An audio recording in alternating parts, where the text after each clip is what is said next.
এখনো পর্যন্ত এ ধরনের উন্মুক্ত আলোচনা আর কেউ আয়োজন করেছেন বলে আমি শুনিনি বা আমার সে সংক্রান্ত রিপোর্ট পড়ার সৌভাগ্য হয়নি। সে কারণে আপনাদেরকে ধন্যবাদ জানাই।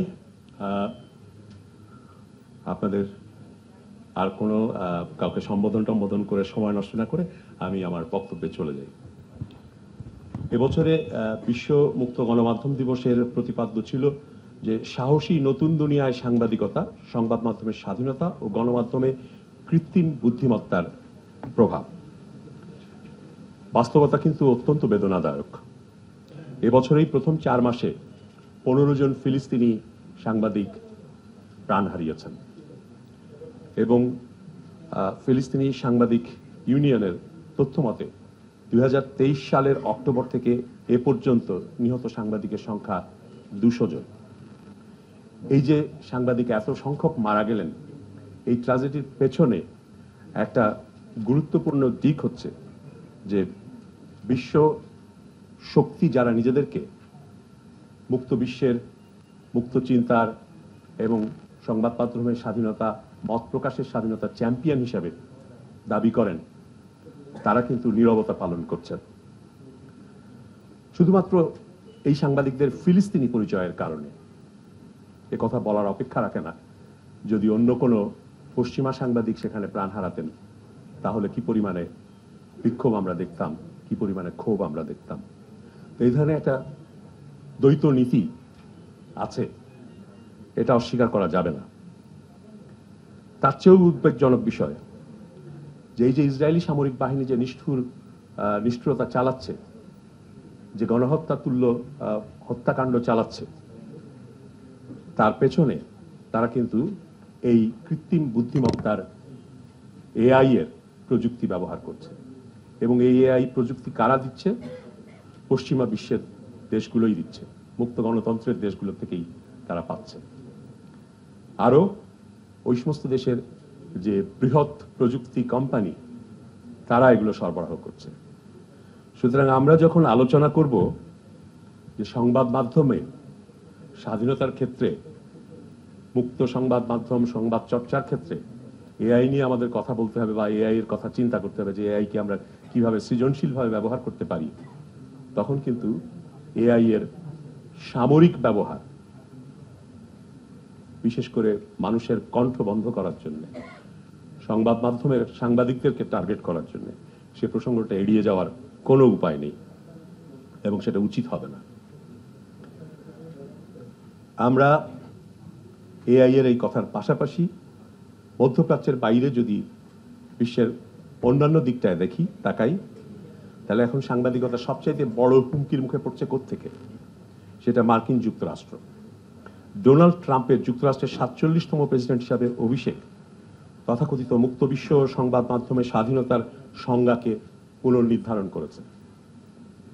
প্রথম 100 দিনে ট্রাম্প প্রশাসন মতাদর্শগত কারণে ভয়েস অফ আমেরিকা এবং ন্যাশনাল পাবলিক রেডিও এনপিআর এর মতো রাষ্ট্রীয় অর্থায়নে পরিচালিত সম্প্রচার মাধ্যম বন্ধ করে দিয়েছেন।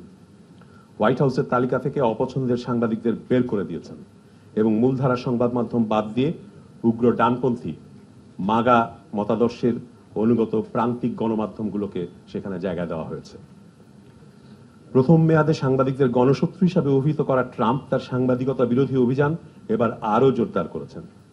এটি আর বিচ্ছিন্ন ঘটনা নয়, বরং বৈশ্বিক স্বৈরাচারী প্রবণতারই অংশ। বিশ্বের নানা জায়গায় স্বৈরাচারী প্রবণতা মাথা চাড়া দিচ্ছে এবং এটা তারই অংশ। এটা অন্যান্য স্বৈর শাসকদেরও উৎসাহ দেবে এবং যা গণমাধ্যমের দমন পীড়নের যৌক্তিকতা হিসাবে ব্যবহৃত হবে। ক্ষমতাচ্যুত স্বৈর শাসক শেখ হাসিনা যদি এখনো ক্ষমতায় থাকতেন, তাহলে আমি নিশ্চিত যে তিনি ট্রাম্পের এই নীতিকে ভিন্নমত দমন ও সংবাদ মাধ্যম নিয়ন্ত্রণের পক্ষে নজির হিসাবে ব্যবহার করে যুক্তি দাঁড় করাতেন। আমার কথা যদি বিশ্বাস না হয়, গতকালকে নিউ এজ পত্রিকাটা বের করে দেখবেন, তিনি সেখানে একটা কার্টুন ছাপা হয়েছিল। সেই কার্টুনের বিষয়বস্তু ছিল যে শেখ হাসিনা মার্কিন যুক্তরাষ্ট্রের পুলিশ যে নিষ্ঠুরতা দেখিয়েছিল তখনকার আন্দোলন দমন করার জন্য, সেইটাকে দৃষ্টান্ত হিসাবে ব্যবহার করেছিলেন তার বক্তব্যে। বাংলাদেশের গণমাধ্যমের অবস্থা রাজনীতিকরণ ও মেরুকরণ।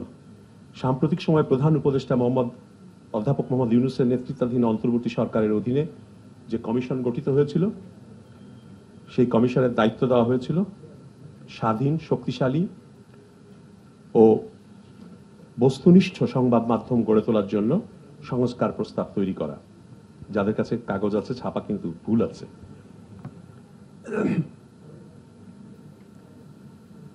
এটা এমন সময় আমাদেরকে এই দায়িত্ব দেওয়া হলো যখন বিশ্বব্যাপী সংবাদ মাধ্যমের স্বাধীনতা নতুন চ্যালেঞ্জের মুখে। এই প্রেক্ষাপটে বাংলাদেশের সাংবাদিকদের অবশ্যই আরো সাহসী হতে হবে। এই যে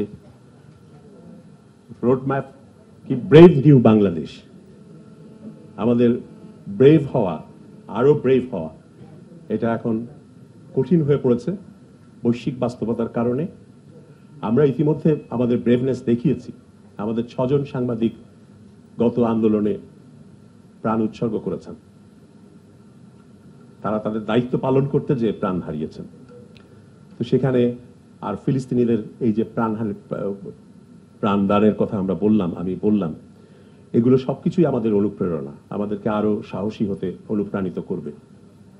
এবং সে কারণেই আমাদের সামনে চ্যালেঞ্জটা, বাংলাদেশে এই মুহূর্তে গণমাধ্যমের সংস্কারের চ্যালেঞ্জটা অনেক অনেক বেশি কঠিন। বাংলাদেশে আমরা আমাদের এই কমিশনের কাজের ক্ষেত্রে বিভিন্ন পর্যায়ে মতামত গ্রহণ করেছি, অংশীজনদের সাথে পরামর্শ করেছি, জাতীয় পর্যায়ে একটা গণমাধ্যম জরিপ করেছি, মিডিয়া সার্ভে, এবং বিশ্বের বিভিন্ন দেশে যে উত্তম চর্চা, বেস্ট প্র্যাকটিসেস, সেখান থেকে অনুশীলন শিক্ষা নেওয়ার চেষ্টা করেছি। আমরা সুইডেনের কথা শুনলাম যে 259 বছরের ঐতিহ্য, এরকম আরো কোথায় কোথায় ইতিবাচক কি কি পদক্ষেপ নেওয়া হয়েছে সেগুলো থেকে আমরা শিক্ষা নেওয়ার চেষ্টা করেছি। আমাদের বিশ্লেষণে আমরা দেখলাম যে গত 15 বছরে আগের সরকার সংবাদ মাধ্যমের উপর পদ্ধতিগতভাবে সিস্টেমেটিক্যালি নিয়ন্ত্রণ প্রতিষ্ঠার চেষ্টা করেছিল। টেলিভিশন চ্যানেলের লাইসেন্স যে দেওয়া হয়েছে, তা দেওয়া হয়েছে সম্পূর্ণ রাজনৈতিক আনুগত্যের ভিত্তিতে। সাংবাদিকতার দক্ষতা বা তাদের সক্ষমতা আছে কি নেই সেগুলো যাচাই করা হয়নি। বিনিয়োগ বৈধ উৎস থেকে এসেছে কিনা তা জানানোর কোনো বাধ্যবাধকতা ছিল না। ফলে অনেক ক্ষেত্রেই কালো টাকা ব্যবহৃত হয়েছে। পরিণতিতে সংবাদ মাধ্যম হয়ে উঠেছে এক একটি গোষ্ঠীর হাতিয়ার, যার মাধ্যমে তারা তাদের ব্যবসায়িক সাম্রাজ্যকে প্রশ্নের বাইরে রাখতে বা সরকারের উপর প্রভাব বিস্তার করতে ব্যবহার করে এসেছে। কমিশন অংশীজনদের নিয়ে যেসব পরামর্শ সভা করেছে, সেখানে এমনকি উচ্চপদস্থ আমলারাও স্বীকার করেছেন যে অবৈধ কর্মকাণ্ডে যুক্ত সংবাদ মালিকদের চাপ ঠেকাতে তারা ব্যর্থ হচ্ছেন। তারা মিডিয়া লাইসেন্সিং এর ক্ষেত্রে কঠোর বিধিনিষেধ চেয়েছেন। মালিকদের স্বার্থ প্রকাশ করার কোনো বাধ্যবাধকতা না থাকায় অনেক মালিক সংবাদ মাধ্যমকে ব্যবহার করছেন প্রতিদ্বন্দ্বী ব্যবসায়িক প্রতিদ্বন্দ্বীদের চরিত্র হনন, ভুল প্রচার এবং নিজেদের স্বার্থে সংবাদ নিয়ন্ত্রণ করতে। আপনারা পত্রিকা দেখলেই বুঝবেন, দেখতে পাবেন যে তাদের বিরুদ্ধে যে খবর, তাদের সম্পদ জব্দের খবর, সে খবর পত্রিকার পাতায় নেই, তাদের টেলিভিশনে প্রচার হয়নি। এটা এক ধরনের পাঠককে, দর্শককে বঞ্চিত করা। আপনি পয়সা দিয়ে পত্রিকা কিনেছেন, কিন্তু একটা গুরুত্বপূর্ণ খবর আপনি জানতে পারছেন না। তো নানাভাবেই এই অপব্যবহারগুলো হচ্ছে। একাধিক গণমাধ্যমের মালিকানা আছে কেন্দ্রীভূত। সংবাদ মাধ্যমের যে প্রভাবক ক্ষমতা, সেই ক্ষমতার কেন্দ্রীকরণের চেষ্টার অংশ হিসাবে একাধিক গণমাধ্যম, একই সাথে টেলিভিশন, একই ভাষায় একাধিক দৈনিক পত্রিকা, অন্য ভাষার পত্রিকা, online channel, news radio channel ইত্যাদি মালিক হওয়া সম্ভব। এটা এই দেশে হয়েছে। ফলে তারা বিভিন্ন একই কন্টেন্ট বিভিন্ন প্ল্যাটফর্মে হুবহু প্রচার করছেন। এটা বাজারকে প্রভাবিত করার, তাদের পাঠক, দর্শক, শ্রোতা, জনগণকে প্রভাবিত করার একটা চেষ্টা। গণমাধ্যমের মালিক কারা, এই প্রশ্ন কিন্তু বিশ্বব্যাপী এখন আলোচনায় গুরুত্বপূর্ণ হয়ে উঠছে। অনেক দেশে ক্রস ওনারশিপ নিষিদ্ধ। এই ক্রস ওনারশিপ হচ্ছে একই সাথে আপনি টেলিভিশনের মালিক এবং পত্রিকার মালিক হতে পারবেন না। আপনি যদি টেলিভিশনের মালিক হন, আপনি পত্রিকার মালিক হতে পারবেন না। আপনি পত্রিকার মালিক হলে টেলিভিশনের মালিক হতে পারবেন না। এটা যুক্তরাষ্ট্রে আছে এই আইন, ইউকে যুক্তরাজ্যে আছে, 2020 নামে এই আইনটি পরিচিত। অর্থাৎ আপনি যদি একটি টেলিভিশন চ্যানেলের মালিক হন, আপনি পত্রিকায় কোনোভাবেই 20% বেশি মালিক হতে পারবেন না। আবার সেখানে আরও একটি স্ট্যান্ডার্ড আছে, সেই স্ট্যান্ডার্ড হচ্ছে পাঠক এবং দর্শকের সংখ্যা কত শতাংশ আপনার অনুষ্ঠান দেখে, সেটার উপরেও একটা নিয়ন্ত্রণের মাধ্যম রয়েছে, যে এককভাবে যাতে কেউ মার্কেটে আধিপত্য তৈরি করতে না পারে। কানাডা, ইউরোপ এসব দেশেও এ ধরনের নিয়ম আছে, ইউরোপের অনেক দেশে। আমরা ইতিমধ্যে সমালোচনা শুনেছি যে ভারতে তো এ ধরনের নিয়ন্ত্রণ নেই। ভারতে তো পত্রিকার মালিক টেলিভিশন চ্যানেল করেন, টেলিভিশন চ্যানেলের মালিক পত্রিকার মালিক হয়েছেন এবং চলছে সেগুলো। ভারত ক্ষেত্রে খুবই দুর্বল, বাজে একটা দৃষ্টান্ত।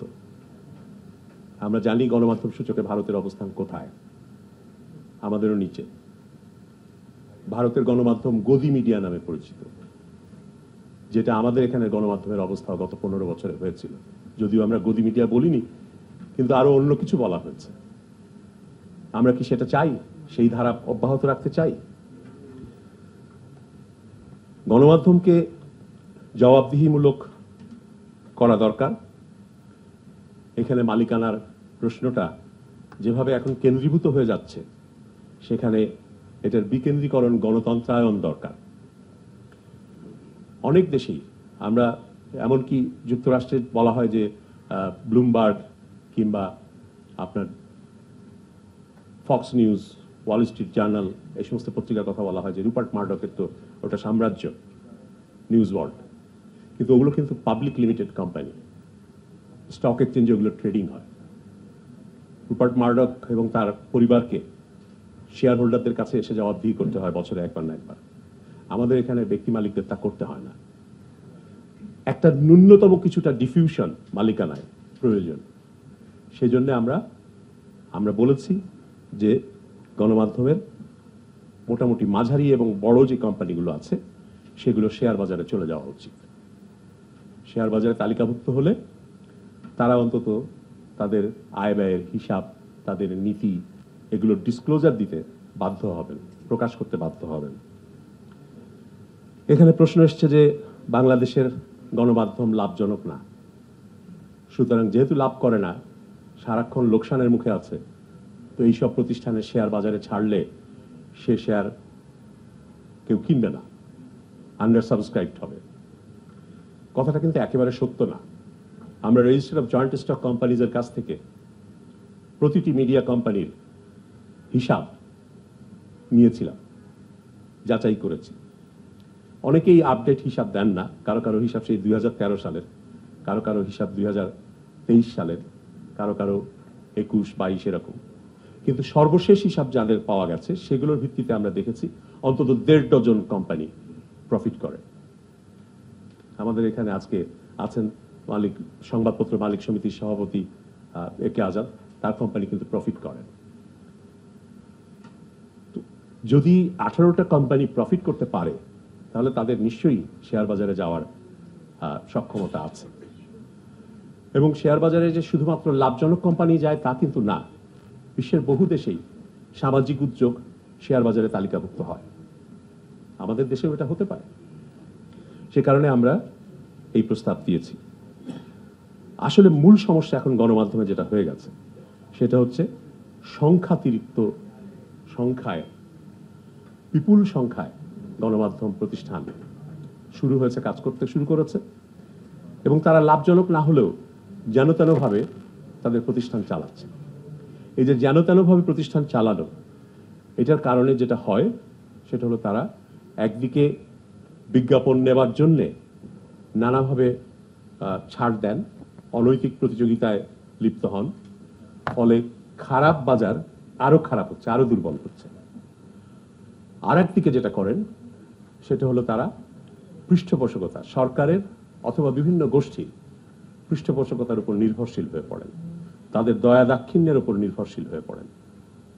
তো আপনার অর্থনৈতিক দয়া দাক্ষিণ্য এই বিষয়ে আপনি যতই অন্যের উপর নির্ভরশীল হয়ে পড়বেন, ততই আপনার স্বাধীনতা আপনি একটু একটু করে ছাড় দিতে শুরু করবেন। এবং সেভাবেই কিন্তু স্বাধীনতা অনেক খর্ব হয়েছে, হয়ে চলেছে। এখানে বলা দরকার যে যে সমস্ত সংস্কার প্রস্তাব নিয়ে ক্ষীণ আপত্তি উঠেছে, তার মধ্যে একটা হলো, আমরা বলেছি যে সাংবাদিকদের আর্থিক নিরাপত্তা দরকার, সেজন্য জাতীয় পর্যায়ে একটা ন্যূনতম বেতন স্কেল নির্ধারণ করা হোক, যেটা সরকারি কর্মকর্তাদের, প্রথম শ্রেণীর কর্মকর্তা যাদের বলে, তাদের বেতন স্কেলের সমান, নবম গ্রেডের। সমালোচনা উঠেছে যে এটি বাস্তবায়নযোগ্য নয়, কারণ গণমাধ্যম প্রতিষ্ঠানগুলো খুব দুর্বল অবস্থায় আছে, এবং যদি এটা বাস্তবায়ন করা হয় তাহলে অনেক প্রতিষ্ঠান বন্ধ হয়ে যাবে। অর্থাৎ তাদের আর্গুমেন্ট, তাদের যৌক্তিকতা যে সাংবাদিকরা এখানে স্বেচ্ছাশ্রমের ভিত্তিতে কাজ করুক, তারা একটা তাদের প্রতিষ্ঠান চালিয়ে যাবেন, দুর্বলভাবেই চালিয়ে যাবেন। এখানে সফল ব্যবসায়িক মডেল উদ্ভাবনের কথা তারা ভাবছেন না, যেটা কিভাবে সম্ভব। সাংবাদিকদের বেতন দিয়েই কাজ করাতে হবে। আপনি যদি বেতন না দিয়ে কাজ করেন, তাহলে সাংবাদিকরাও দুর্নীতিতে জড়িয়ে পড়বে, তারা আপোষ করবে। যারা এই যুক্তি দিয়েছেন যে নবম গ্রেডের সরকারি কর্মকর্তাদের বেতনের সমান বেতন দিলে অসুবিধা হবে, তারা কিন্তু অষ্টম ওয়েজ বোর্ড বাস্তবায়নের সার্টিফিকেট দিয়ে সরকারের কাছ থেকে যে বিজ্ঞাপন রেট নেন, সেই রেট তারা নিতে পারেন না। কারণ অষ্টম ওয়েজ বোর্ড যদি তারা পুরোপুরি প্রতিপালন করে থাকেন, অর্থাৎ গত 10 বছরে, অষ্টম ওয়েজ বোর্ড ঘোষিত হয়েছিল 2014 সালে, গত 10 বছরে যদি তাদের প্রাপ্য ইনক্রিমেন্টগুলো যথাসময়ে দেওয়া হতো, তাহলে এখন বেতন যে পর্যায়ে পৌঁছাতো, সেটা কিন্তু ওই নবম স্কেলের সমপর্যায় বা তার চাইতে বেশি হতো। আমার সাথে এই বিষয়ে একটা আলোচনায় এসেছিলেন তৃতীয় মাত্রায় নিউ এজের সম্পাদক নুরুল কবির। তিনি আবার সমালোচনা করে বলেছেন যে আপনি বরং কম বলেছেন, আপনার আরো বেশি বলা উচিত ছিল। সরকারি কর্মকর্তারা যে বেতন পান, তার চাইতে যদি সাংবাদিকের বেতন কম হয়, তাহলে ওই সাংবাদিক যে সরকারি কর্মকর্তার কাছে জবাবদিহি চাইতে পারে না, কারণ তার অবস্থানটা তখন একটু নিচে থাকে। আমি তার যুক্তি মানি, কিন্তু আমি তাকে জবাব দিয়েছি যে এটা হলো আমরা ন্যূনতম লেভেল বলেছি। আমরা আশা করব সংবাদপত্রের মালিকরা, সম্পাদকরা এর চাইতে বেশি বেতন দেবেন। আমি আবারও বলবো যে সাংবাদিকদের আর্থিক নিরাপত্তা যদি নিশ্চিত না করা যায়, তাহলে আপনি সংবাদপত্রের স্বাধীনতা বলেন, সাংবাদিকতার স্বাধীনতা বলেন, লাভ হবে না। কার্ড ধরিয়ে দেবেন আর মাইক্রোফোন ধরিয়ে দেবেন, তারা জেলায় জেলায় ব্যবসা করবে। এই ব্যবসা বন্ধ করতে হবে। আপনি স্থানীয় পর্যায়ে সাংবাদিকদেরকে বিজ্ঞাপন এজেন্ট বানাবেন, তারা আপোষ করবে। বিজ্ঞাপন সংগ্রহ সাংবাদিকের কাজ নয়। আমরা যতগুলো পরামর্শ সভা করেছি, সব জায়গাতেই কিন্তু এই প্রশ্নগুলো এসছে, এবং এমনকি শুধু আমাদের পেশার লোকেরা না, আমাদের পেশার লোকেরা বাইরেও প্রশাসনের কর্মকর্তারাও বলেছেন যে সাংবাদিকদের বেতন ভাতার ব্যাপারটা আপনারা একটু দেখেন, এটা ঠিক না করলে সমস্যার সমাধান হবে না। সুতরাং আমরা সাংবাদিকদের বেতন ভাতার কথা যেমন বলেছি, তেমনি গণমাধ্যম যাতে একটা টেকসই ব্যবসার মডেল উদ্ভাবন করতে পারে, একটা টেকসই ব্যবস্থায় তাদের ব্যবসা পরিচালনা করতে পারে, সেজন্যও কতগুলো নীতিগত সিদ্ধান্ত নেওয়ার জন্য সুপারিশ করেছি সরকারের কাছে। একটা হচ্ছে যে এখন যে অনিয়ম আছে, সরকারের মিডিয়া তালিকাভুক্তি বলে পত্রিকার একটা বিষয় আছে। মিডিয়া তালিকাভুক্তি হলে সরকারি বিজ্ঞাপন পাওয়ার যোগ্য হয়। ওই তালিকায় বর্তমানে 600-র উপরে কাগজ ঢাকা শহরে তালিকাভুক্ত। কিন্তু আমরা হকারদের কাছে দেখেছি তাদের বিক্রির রসিদ র্যান্ডম বেসিসে 3টে দিনের দেখেছি, একদিনের না, একই মাসের না, 3টে মাসের 3টে দিনের রসিদ দেখেছি। 52টার বেশি কাগজ কেউ কেনে না, বিক্রি হয় না, তারা করে না বিক্রি। তো বাকি তাহলে 548টা কাগজ, এই কাগজগুলো কি হয়? তারা তো বিজ্ঞাপন নিয়ে যাচ্ছে। ওই 448টা কাগজ বিজ্ঞাপন নিয়ে যাচ্ছে, ওই বিজ্ঞাপন যদি আপনার এই বাকি 52টা কাগজের মধ্যে যেত, তাহলে এই 52টা কাগজের উন্নতি হতো কিন্তু আর্থিক অবস্থা। দ্বিতীয় প্রশ্ন, এই সরকারি বিজ্ঞাপনের সর্বশেষ দর বেড়েছিল 2014 সালে। গত 10 বছরে, 11 বছরে তাদের বিজ্ঞাপনের রেট বাড়েনি, কিন্তু প্রতি বছর গত 10-11 বছরে মুদ্রাস্ফীতির হার ছিল কত? গড়ে 10% বেশি। তাহলে দ্বিগুণেরও বেশি হয়ে যাওয়ার কথা কিন্তু সরকারি বিজ্ঞাপনের রেট, যদি বাজারের সাথে সামঞ্জস্য রাখতে হয়। আমরা বলেছি যে এই সরকারি বিজ্ঞাপনের রেট বাড়াতে হবে। গণমাধ্যম প্রতিষ্ঠানের উপরে অন্যায় কিছু কর চাপিয়ে দেওয়া হয়েছে। আমরা বলেছি এই করগুলো তুলে নেন, যেমন অগ্রিম কর নেওয়া হয়, এবং সেই অগ্রিম কর তারা আর কোনোদিন ফেরতও পান না, অ্যাডজাস্টও করে না তাদের হিসাবের সাথে যখন তারা কর দেন। আমরা এই যে নীতিগতভাবে কতগুলো সিদ্ধান্তর কথা বলেছি যে এইগুলো নেন, করের বোঝা কমান এবং প্রণোদনা দেন। কারণ খবরের ব্যবসা, সংবাদপত্র বা সংবাদ মাধ্যম, এটা অন্য আর 10টা ব্যবসার মতন নয়। পাবলিক গুড কথাটা এসছে, জনসেবা, জনগণের জন্য সেবামূলক একটা ব্যবসা, একটা কাজ। সুতরাং পাবলিক গুডকে সাপোর্ট দিতে হবে। আপনি যদি রপ্তানি খাতের শিল্পকে কর রেয়াত দেন, তাহলে আপনি পাবলিক গুড যেই শিল্প দিচ্ছে সেই শিল্পকে আপনি কর রেয়াত কেন দেবেন না? দেওয়া উচিত। সরকারকে আমরা সেটা বলেছি যে দিতে হবে। আমাদের এই সংবাদ মাধ্যমে আরো অদ্ভুত কিছু বিষয় আছে। আমাদের কর নীতিতে, সংবাদ মাধ্যমে না, কর নীতিতে অদ্ভুত কিছু বিষয় আছে। আপনার সৃজনশীলতার উপরে কর আরোপ করা হয়েছে। আপনি পত্রিকায় লেখেন, আপনাকে যে পারিশ্রমিক দেয় সেখান থেকে সরকার অগ্রিম কর, আয়কর কেটে রাখে। টেলিভিশনের শিল্পী, রেডিওর শিল্পী, তাদের কাছ থেকে এরকম অগ্রিম কর কেটে রাখে। আমরা বাংলাদেশ বেতারের এমন রেকর্ড দেখেছি যে 300 টাকা করে একজনকে, সাংবাদিককে দেওয়া হচ্ছে সংবাদ সংগ্রহের জন্য। তো 300 টাকায় তার যাতায়াত ভাতা হয়, তার কাছ থেকে আবার মাসে 12টার বেশি রিপোর্ট নেওয়া হয় না। এখন 300 টাকার উপরে আবার 10% যদি অগ্রিম কর কেটে রাখে আর 12টা রিপোর্ট নেয়, তার যে আয় হয়, সারা বছরের আয় যোগ করলেও তো করযোগ্য আয় সীমা হবে না ওই ব্যক্তির, কিন্তু তার কর কেটে রাখা হচ্ছে অগ্রিম। আর ওই টাকা সে কোনোদিন ফেরত পাবে না। এটি ইউরোপ আমেরিকার মতো দেশ নয় যে আপনার কাছ থেকে বাড়তি কর কেটে রেখেছে সরকার, অতএব খুব ভদ্রভাবে হিসাব করে আপনার বাসায় একটা চেক পাঠিয়ে দিল। এটা হচ্ছে সৃজনশীলতাকে বাধাগ্রস্ত করার, আমার বন্ধু নুরুল কবিরের ভাষায়, সৃজনশীলতা প্রতিবন্ধী কর নীতি। তো আমাদের এই কর নীতিগুলো ঠিক করার জন্য আমরা বলেছি সরকারকে। আমরা কর্পোরেট ট্যাক্স কমানোর কথা বলেছি, কারণ আমি হিসাব করে দেখেছি আমাদের ওই যে বিভিন্ন গণমাধ্যম প্রতিষ্ঠানের আর্থিক বিবরণী, অডিটের আর্থিক বিবরণী পরীক্ষা করার সময় দেখেছি যে এমন প্রতিষ্ঠান তার কর্পোরেট কর দেওয়ার আগে মুনাফা হয়েছে 1,89,00,000 টাকা, কিন্তু কর দেওয়ার পরে তার লোকসান হয়েছে 35,000 কোটি টাকা। এই কর, এটা কিভাবে যৌক্তিক হয়? আমরা সে কারণে বলছি যে গণমাধ্যম যারা সুস্থ সাংবাদিকতা করবে, ভালো সাংবাদিকতা করবে, প্রতিযোগিতাপূর্ণ স্বচ্ছ প্রতিযোগিতার মধ্য দিয়ে, ন্যায্য প্রতিযোগিতার মধ্য দিয়ে সাংবাদিকতা করবে যে গণমাধ্যম প্রতিষ্ঠানগুলো, সেগুলো ভালোভাবে টিকে থাকতে পারবে যদি সরকারের এই নীতিগত সংস্কারগুলো সরকার করেন, করের বোঝা কমান এবং তাদেরকে কিছু প্রণোদনামূলক ব্যবস্থা গ্রহণ করেন। তাহলে গণমাধ্যম প্রতিষ্ঠানগুলো লাভজনকভাবেই চলতে পারবে।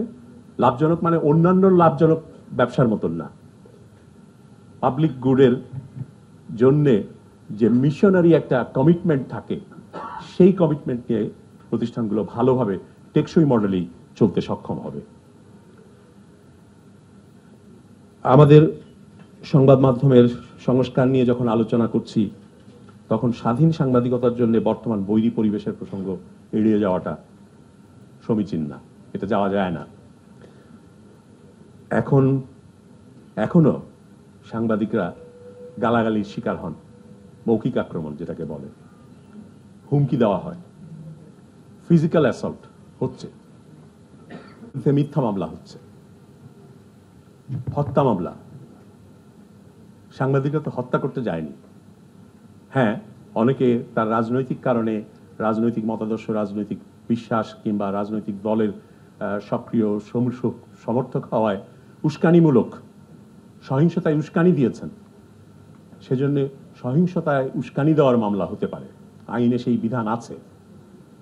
কিন্তু আপনি হত্যা মামলা দিয়েছেন, হত্যা মামলা দিয়ে তাদের আটক রাখা হয়, এটা গ্রহণযোগ্য না। এবং এর ফলেই কিন্তু এক ধরনের পরিবেশে অস্বস্তির পরিবেশ, বৈরী পরিবেশ বলে মনে হয় এবং তৈরি হয়। আমরা দেখছি যে যতটা ভীতির কথা বলা হচ্ছে, এই ভীতির পেছনে কি আছে? পেছনে হচ্ছে অনলাইনে হুমকি দেওয়া। কেউ একজন অনলাইনে একটা কথা বলল যে তোমরা এটা করেছো, আমরা আসছি তোমার অফিসে, সাথে সাথে এই তার প্রতিক্রিয়া শুরু হয়ে যায়। মব তৈরি হয়, সংগঠিত হয়, কিছু সংখ্যক লোকজন পত্রিকা অফিস কিংবা গণমাধ্যম প্রতিষ্ঠান, টেলিভিশন চ্যানেলের বাইরে সমবেত হয়, বিক্ষোভ হয়। এর থেকেই একটা ভীতির পরিবেশ তৈরি হয়। এই ভীতির পরিবেশ কোনোভাবেই অস্বীকার করা যাবে না যে সাংবাদিকতার উপর, স্বাধীন সাংবাদিকতার উপর প্রভাব ফেলছে।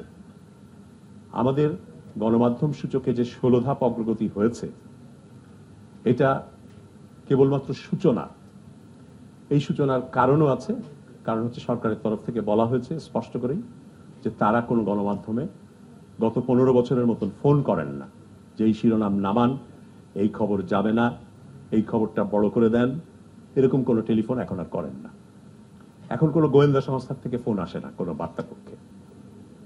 আমি অনেকগুলো প্রতিষ্ঠানের সাংবাদিকদেরকে জিজ্ঞেস করেছি, তারা যখন আমার কাছে মতামত নিতে এসছেন এই যে মুক্ত গণমাধ্যম দিবসে যে দেশের পরিস্থিতি সম্পর্কে, গণমাধ্যমের পরিস্থিতি সম্পর্কে আপনার মতামত কি, আমি বলেছি যে আমার মতামত বিষয় না, বিষয় হলো আপনার মতামত কি। আপনার বার্তা কক্ষে গত 15 বছর আগে যেরকম ফোন পেয়েছেন এখন সেরকম ফোন পাচ্ছেন কিনা। তারা কেউ বলেননি যে তারা ফোন পাচ্ছেন, তারা বলেছেন না, পাচ্ছেন না। এটা একটা উন্নতি, এটা একটা অগ্রগতি, এটা একটা সূচনা, এটাকে আগিয়ে নিতে হবে। ওই যে অনলাইনের যে থ্রেট, অনলাইনে যে হুমকি দেওয়া হচ্ছে, সেই হুমকিটা বন্ধ করতে হবে, সেই হুমকির বিচার করতে হবে। সরকার যতটুকু বলছে সেটুকু বলাটাই যথেষ্ট না। সরকার বলছে যে তারা সুরক্ষা দিচ্ছে, তারা দৃষ্টান্ত দিয়ে বলেছে যে প্রথম আলো এবং ডেইলি স্টারের বিরুদ্ধে যখন তাদের অফিসের সামনে মব জমায়েত হয়, তখন সরকার যথেষ্ট চেষ্টা করেছে সেটাকে নিয়ন্ত্রণ করার এবং সেখানে নিরাপত্তা দিয়েছে, যৌথ বাহিনী সেখানে মোতায়েন করেছিল, ঠিকই কাজ করেছেন। কিন্তু শুধু ওই একটা ঘটনাতেই সীমিত থাকলে তো হবে না। আরো যেখানে যেখানে যত ধরনের হয়রানির হুমকি আসছে, সমস্ত জায়গায় সরকারকে উদ্যোগ নিতে হবে। তাহলে হয়তো এই সেলফ সেন্সরশিপের যে ফেনোমেনন আমরা দেখছি, যে প্রবণতা আমরা দেখছি, এই প্রবণতা থেকে বেরিয়ে আসা সম্ভব হবে। তবে আমি মনে করি যে একই সাথে আমাদের সাংবাদিক বন্ধুদের, সম্পাদকদের, মালিকদেরও সাহসী হওয়া দরকার, এগুলোকে চ্যালেঞ্জ করতে হবে। যতক্ষণ পর্যন্ত আপনার উপরে আঘাত না আসছে ততক্ষণ পর্যন্ত আপনাকে চেষ্টা করতে হবে কথা বলার।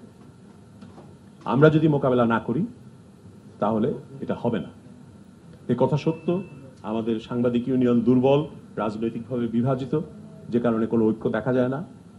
মালিকদের ইউনিয়ন সেটাও খুবই সীমিত, বা অ্যাসোসিয়েশন, ইউনিয়ন তো না, মালিকদের সমিতি, সেটাও খুব সীমিত পরিসরের।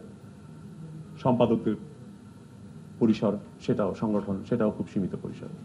কিন্তু যতটুকু ঐক্য আছে, যতটুকু সংগঠন আছে, এই সমস্ত সংগঠনগুলোকে সক্রিয়ভাবে সমস্ত বাধা, হুমকি, এগুলো মোকাবেলায় সাহসী হয়ে প্রতিরোধ করে তুলতে হবে। আমরা প্রতিরোধ না করে তুললে কেউ আমাদের মুখে, আমাদের হয়ে এই কাজগুলো করবে না। রাষ্ট্রীয়, এখানে আরেকটু জিনিস বলে রাখা দরকার, যে আমাদের মধ্যে কিছু ঘটনা বিভ্রান্তি তৈরি করে।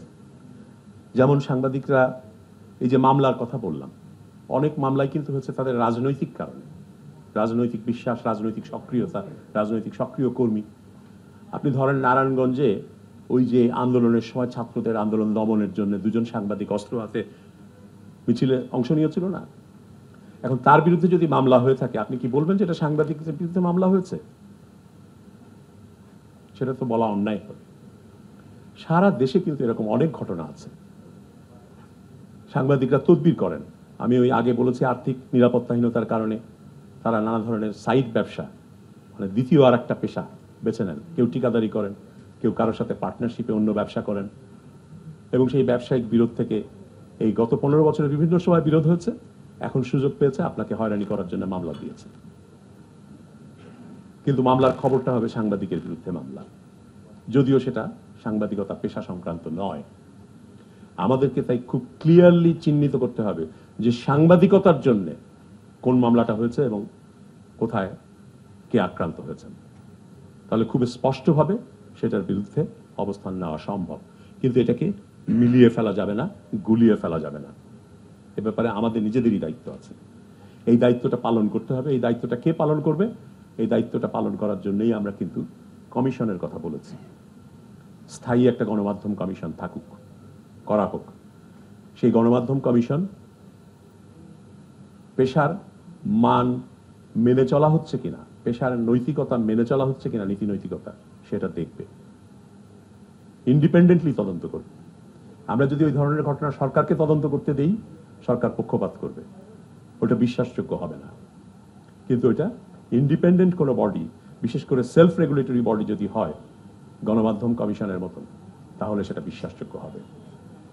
সে কারণে আমরা গণমাধ্যম কমিশন করতে বলেছি, একই সাথে সাংবাদিকতা সুরক্ষা আইন করতে বলেছি, এবং এই দুটো আইনের জন্য আমরা দুটো খসড়া তৈরি করে দিয়েছি, যাতে খুব দ্রুততার সাথে সরকার এগুলো করতে পারে।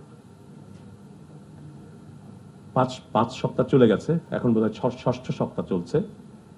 এখনো পর্যন্ত সরকারের দিক থেকে খুব বড় গুরুত্বপূর্ণ পদক্ষেপ নেওয়া হয়েছে এটা এখনো দৃশ্যমান না, বলা যাচ্ছে না। তবে সরকারের দিক থেকে অঙ্গীকার করা হয়েছে, আশা দেওয়া হয়েছে যে তারা সংস্কারগুলো বাস্তবায়ন করবেন। আমরা রাষ্ট্রীয় গণমাধ্যম নিয়ে একটু কথা বলা দরকার, কারণ রাষ্ট্রীয় গণমাধ্যমে প্রশ্ন, বিশেষ করে বাংলাদেশ টেলিভিশন এবং বাংলাদেশ বেতার, এই দুইটার বিষয়ে জাতীয় ঐক্যমত্য বিরাজ করছে 1990 সাল থেকে। যদি রাজনৈতিক দলগুলোর মধ্যে কোনো সিঙ্গেল বিষয়, একক বিষয়ে কোনো মতৈক্য থেকে থাকে, সেটা হচ্ছে এই দুটো প্রতিষ্ঠানের স্বায়ত্তশাসনের প্রশ্নে। তারা বারবার বলেছেন যে এগুলো স্বায়ত্তশাসন দেওয়া দরকার, কিন্তু যখন ক্ষমতায় আসেন তখন ভুলে যান, করেন না। আরো বিস্ময়কর হলো যে আওয়ামী লীগ সরকার প্রথম যখন ক্ষমতায় এসেছিল 2001 সালে, তখন ক্ষমতা ছাড়ার ঠিক আগে জুলাই মাসে, 2001 সালের জুলাই মাসে তারা দুটো আইন করেছিল, বাংলাদেশ টেলিভিশন কর্তৃপক্ষ আইন এবং বাংলাদেশ বেতার কর্তৃপক্ষ আইন। এই দুই আইনেই দুটো কর্তৃপক্ষকে সীমিত স্বায়ত্তশাসনের বিধান ছিল। এই দুটো আইনেই ওই দুটো প্রতিষ্ঠানের জন্য আলাদা পরিচালক কর্তৃপক্ষ প্রতিষ্ঠান করার বিধান রাখা হয়েছিল, কিন্তু সেই আইনকে কার্যকরতা দেওয়া হয় নাই। ও আরো গুরুত্বপূর্ণ হলো যে আর্থিক স্বাধীনতা দেওয়া হয়েছিল সেই কর্তৃপক্ষকে। তারা চাইলেই অন্য কোনো ব্যাংক থেকে, কোনো কমার্শিয়াল ইনস্টিটিউশন থেকে ঋণ নিতে পারতেন, ওই আইনে সেই বিধান ছিল। এবং সেই বোর্ড, যে কর্তৃপক্ষ গঠন করার কথা বলা হয়েছিল, সেই কর্তৃপক্ষকে পার্লামেন্টের অল পার্টি স্ট্যান্ডিং কমিটির কাছে জবাবদিহি করার বিধান রাখা হয়েছিল ওই আইন। কিন্তু সেই আইনটা কার্যকর করা হয়নি, আইনটাকে তামাদি হতে দেওয়া হয়েছে, তামাদি হয়ে গেছে। কারণ ওই আইনে প্রভিশন ছিল যে যখন থেকে গেজেট নোটিফিকেশন হবে তখন থেকে এটা কার্যকর হবে। তারা আর কোনোদিন ওই গেজেট নোটিফিকেশন করেননি।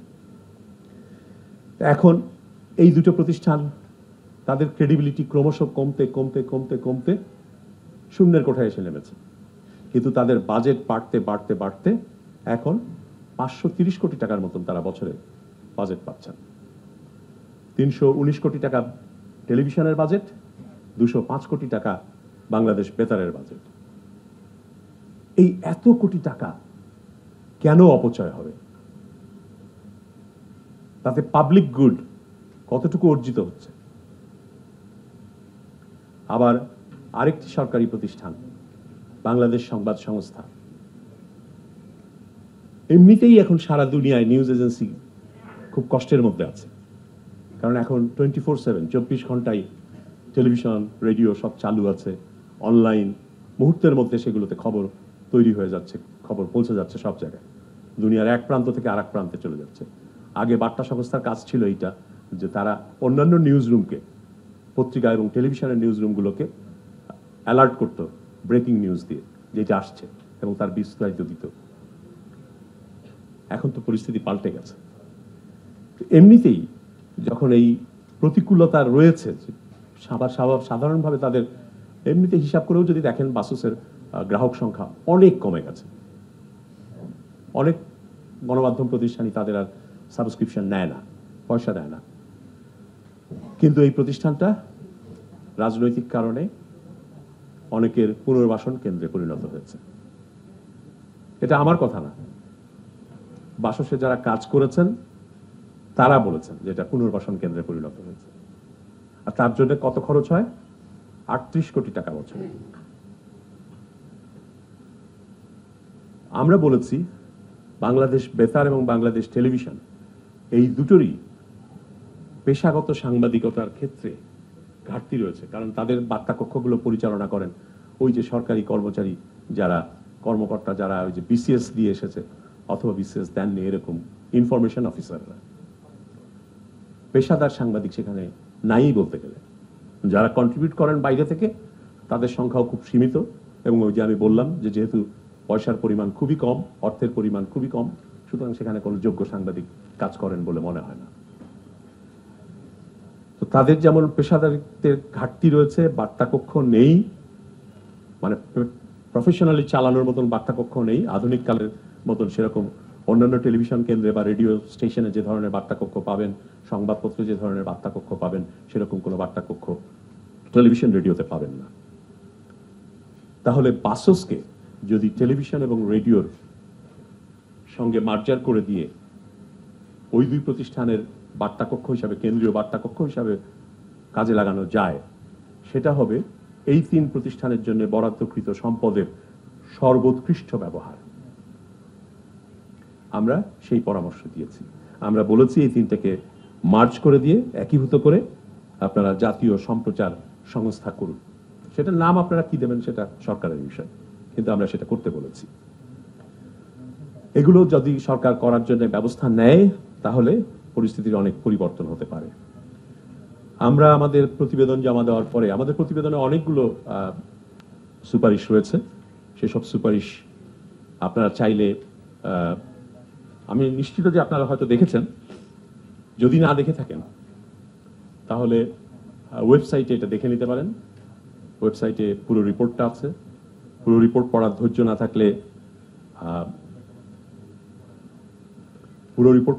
না থাকলে আপনারা এক্সিকিউটিভ সামারি পড়তে পারেন আর রিকমেন্ডেশনস গুলো পড়ে নিতে পারেন। Executive summary and recommendations are also published in English.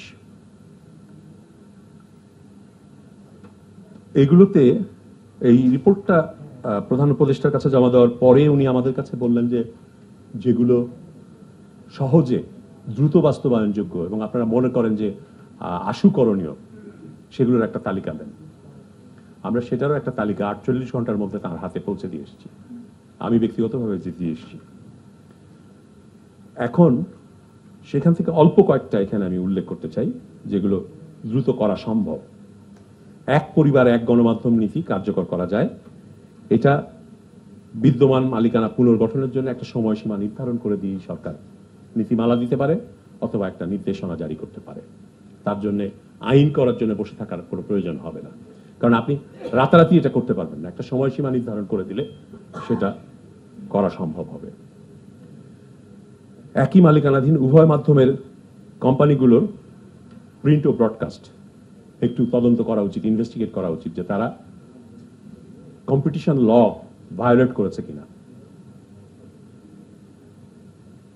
কারণ কম্পিটিশন ল দেশে যেটা আছে তাতে কিন্তু আপনার বাজারে প্রতিযোগিতা আপনি বিকৃত করবেন, ক্ষুণ্ণ করবেন, ডিস্টর্ট করবেন, সেটা অপরাধ হিসাবেই চিহ্নিত আছে।